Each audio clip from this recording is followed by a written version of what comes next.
Hi everyone, it's Katarina for the Wow Embossing YouTube channel, and I am super excited today because I do get to play with our brand new release and it is absolutely stunning. It is the Neon Dayz, a set of 4 really vibrant, beautiful colors. And these include Inferno, which is a gorgeous orangey color. We have Shockwave, a stunning pink. We have Electric Pause, which is a lovely electric blue, and Lime Zest, which is a lime green color. Alongside the new inks, I will also be using the new Ultimate Embossing ink pad just recently released, which has a new shape, new foam pad, and new ink included. Such a lovely one for you to check out. And here you can see my swatches, which I've prepared using these gorgeous embossing powders, and I'm obsessed how they look against the black background. They are just illuminated, they are opaque, and that's what I'm going to use today on my cards. A little dark background against these beautiful vibrant colors.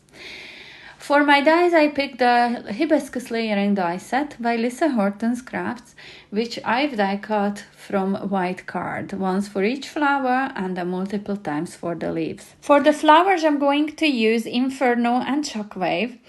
I separated the flower petals into the ones first that I'm going to use the Inferno on, and you can see me brayering on that ink from the ink pad because it is so juicy. I really don't want to oversaturate those cardstock pieces, so a light touch with the brayer goes a long way from this very juicy ink pad.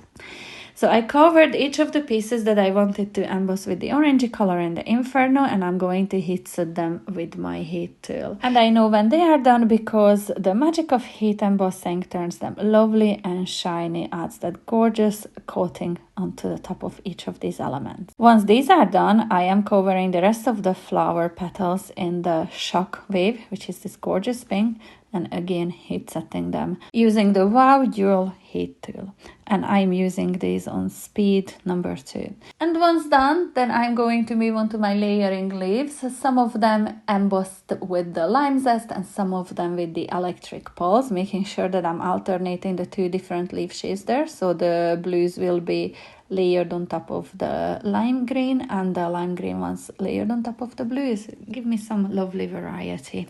And once everything is done, it's time to do the layering. I'm just using my liquid glue today with some heavier weight acrylic block on top to make sure that the glue has the chance to grab onto that heat emboss coating underneath.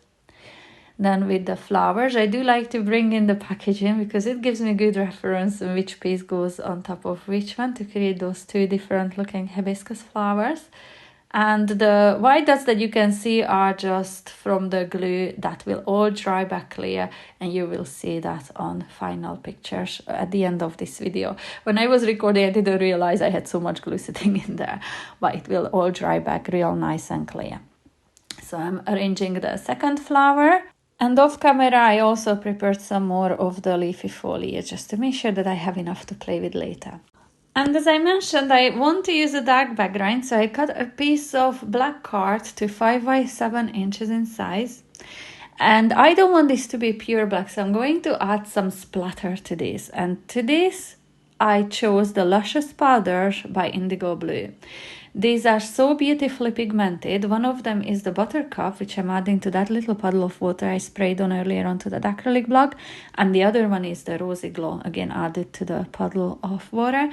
I'm going to mix this with just a simple paintbrush, and I'm going to use that to add some splatter onto the black card.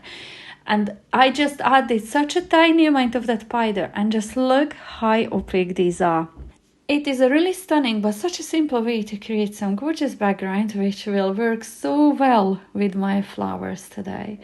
So first I added the Buttercup splatter, and now I'm going in with the Rosy Glow. And as I said, these are super pigmented powders, so I only need very little just to mix with the water to add to my background.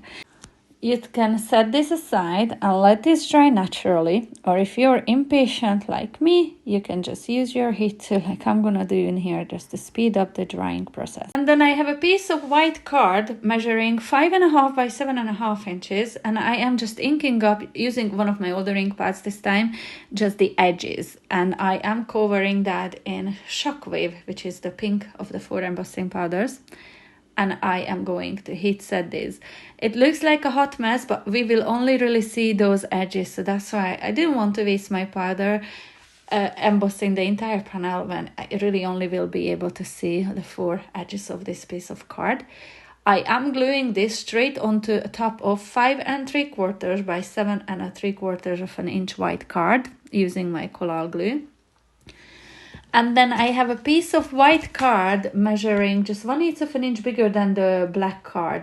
So it's 7 1/8 by 5 1/8 of an inch, on top of which I'm gluing the black splattered background onto. Then I'm going to cover the back in foam pads before adhering it to the card front, and this will create my card base. Then I have already prepared the white frame to add to my card front. This is 3 pieces glued together. And these are the 2 larger dies from the Floral Wishes Trellis Die Set by Lisa Horton Crafts. As I said, I glued 3 together for some lovely sturdiness and dimension, and I am just gluing this in the middle of my card. I also have prepared my sentiment, which I took from the Happy Perfect You Stamp and Die Set by Lisa Hortons. The happy word I've die cut 3 times and layer them on top of each other, and then I have the background die cut twice and glued them on top of each other. Nice and sturdy embellishment.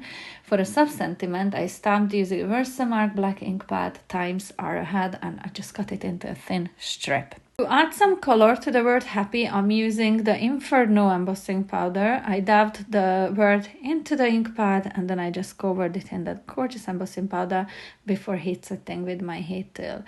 But I did think that I missed some areas in there, so while it was still hot and melted, I quickly dabbed it back into that powder, which grabbed onto some more powder, which I can again reheat, and now I have a gorgeously embossed word happy.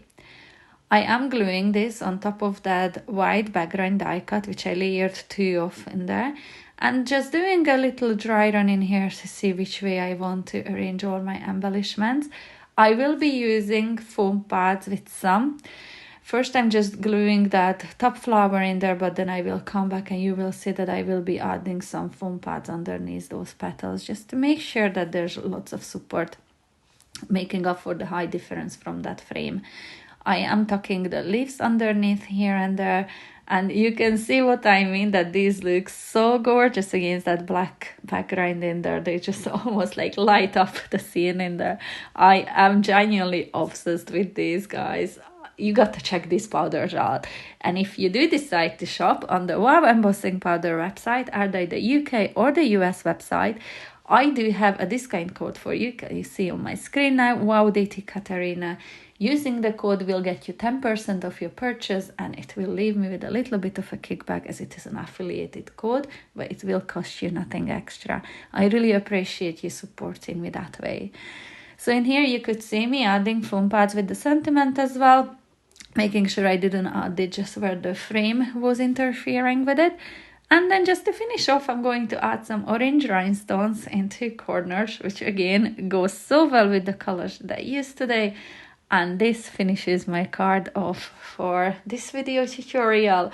I am in love. I genuinely am in love with how this turned out. But most importantly, I would love to read your thoughts on this. Do let me know in the comment section below if you consider buying this set of powders.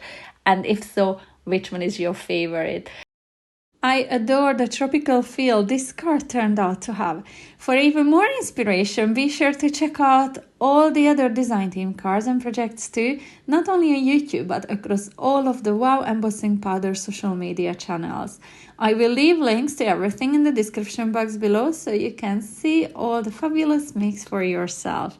Make sure to subscribe to our YouTube channel and hit the notification bell so you will not miss out on any future videos. I cannot wait to see all the inspiration that will be shared by all the other design team members and what kind of take they had on this gorgeous brand new release. Thank you so much for watching. We really appreciate you. And while waiting for some new video tutorial releases, you can check out some of the older ones or some of the ones on my own YouTube channel by clicking on either of these icons now. Thank you so much again, and I'll see you back very soon. Until then, bye!